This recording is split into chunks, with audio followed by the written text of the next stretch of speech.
Qui tu aimes? Qui tu aimes? Qui vous aimez? Qui vous aimez? Qui vous aimez? Qui vous aimez? Qui vous aimez? Qui vous aimez? Qui vous aimez? Personne! Bande de cons! Tac, c'est parfait. Bonne soirée. Merci. Bonne soirée. Ok, je veux bien que tu sortes toutes les affaires de ton mentor.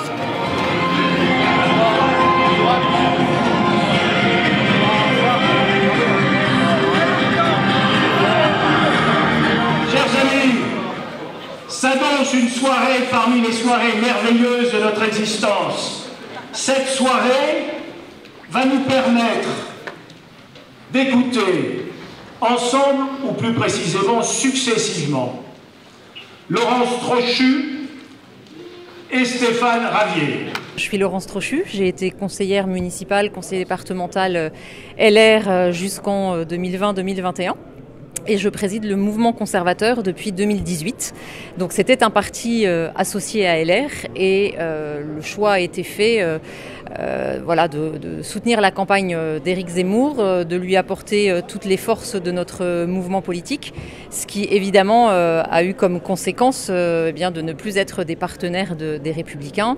Et aujourd'hui, on a tout un parti avec sa structure qui travaille aux côtés d'Éric Zemmour.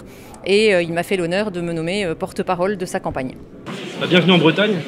Merci, merci pour votre accueil. Que faites-vous si loin de Marseille? Écoutez, Français partout chez nous en France. Et alors la Bretagne, c'est la France évidemment.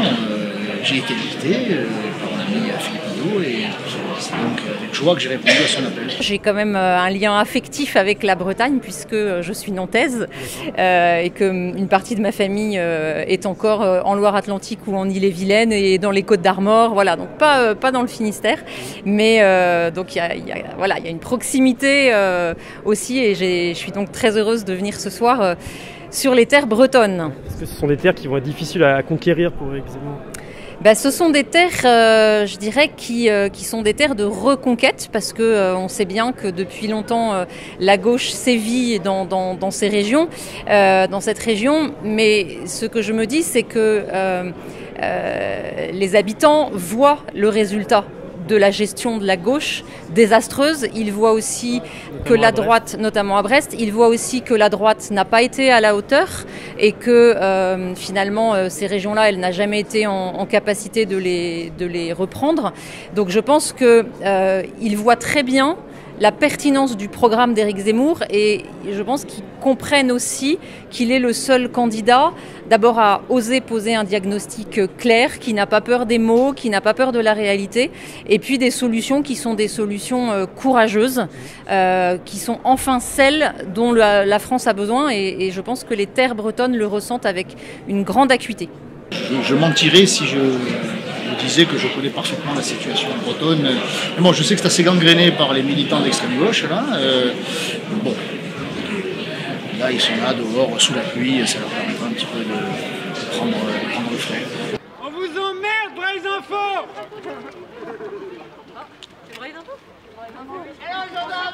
Une vertu extraordinaire, cette vertu qui nous vient de la Grèce antique, qui nous vient de la Rome antique, qui nous vient du christianisme bâtisseur, qui nous vient de nos libertés conquises par 2 millénaires et demi de civilisation française et européenne. Voilà une femme libre, voilà un homme libre, et on les acclame! Est-ce que vous connaissez un peu la situation de villes comme Brest ou Rennes aujourd'hui? Moi, j'entends parler d'un phénomène qui commence à se développer ici et qui s'est largement développé à Marseille et ailleurs, un phénomène de l'immigration incontrôlée, violente, et qui se permet tout face à une classe, des institutions, pas seulement la classe politique, mais institutions politiques, judiciaires, qui répondent toujours par autant de laxisme, et donc que ce soit les mêmes causes produisent les mêmes effets, et le laxisme accentue le phénomène. Ce qui se passe en Bretagne, malheureusement, moi je le connais depuis longtemps à Marseille. Vous faites témoigner ce soir? Oui, témoigner que Marseille a été, jour marseillaise, a été provençale et que sur la Canebière, même sur la Canebière, l'un de vos confrères, évidemment connu, M. François-Olivier Gisbert, eh bien, témoignait que sur la Canebière, lui-même n'entend plus parler français. Pourtant, c'est un mondialiste, un cosmopolite convaincu, mais même lui, ça le heurte. Bon, ben, le grand remplacement, il est là. C'est quelque chose de tout à fait concret. Et grand remplacement, délinquance, hyperviolence, trafic de stupes, vu au-dessus de tous. Bon, ben, si l'on y prend garde, eh bien, il n'y a pas de raison que la Bretagne y échappe, puisque les mêmes causes produisent les mêmes effets, le laxisme, etc. Donc je viens mettre en garde les Bretons, attention, ce qui se passe dans le sud peut très bien se passer ici. Très bien, je vous remercie. Merci à vous. Merci.